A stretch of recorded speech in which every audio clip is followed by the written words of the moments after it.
আমি চেষ্টা করব আপনাদের হয়ে এই কথাগুলো বলার। পরিদর্শনকারে আমি যে জায়গাগুলো দেখেছি এর মধ্যে ল্যাবরেটরিতে ঢুকেছি, শেষমেশ গবেষণাগারে গিয়েছি, আমি ফ্লোরে গিয়েছি, আউটডোরে গিয়েছি, বিভিন্ন সেবা দেখার চেষ্টা করেছি, রোগীদের সাথে একান্তে কথা বলেছি, সবার সামনে কথা বলেছি। আমি আমার দায়িত্বটা বুঝে নেওয়ার চেষ্টা করেছি এর মাধ্যমে। আমি চেষ্টা করব ইনশাআল্লাহ।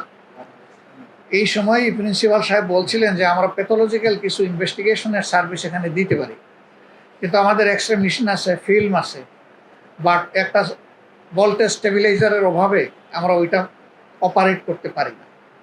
আমি জিজ্ঞেস করেছিলাম এটার আনুমানিক দাম কত হবে, উনি বলেছেন যে 3 লক্ষ টাকার মতো হবে। তো এই ছোট দামটা ইনশাল্লাহ আমার জন্য বেয়ার করবে, এটার জন্য সরকারি অনুদানের প্রয়োজন হবে না।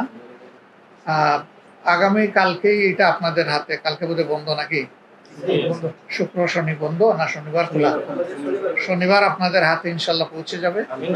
এরপরে আপনারা আপনাদের মতো করে এটা ব্যবস্থা করে নেবেন ইনশাল্লাহ। ছোট্ট একটা অগ্রগতি দিয়ে শুরু হোক, বাকিটা আল্লাহ চাইলে সামনে হবে ইনশাল্লাহ। আমাকে সম্মানিত করার জন্য, আমার এলাকায় মেহমান বানানোর জন্য, নিজের ঘরে গেস্ট হিসাবে কবুল করার জন্য, জানি না দুনিয়ার কোনো জায়গায় ব্যবস্থা আছে কিনা যে ফ্যামিলির লোকেরা ফ্যামিলিতে গেলে বলে গেস্ট আসেন আসেন ওয়েলকাম আপনাকে। তা আমি গেস্ট হয়ে থাকতে চাই না, আপনাদের একজন হয়ে বাঁচতে চাই। সবাইকে ধন্যবাদ। আসসালামু আলাইকুম।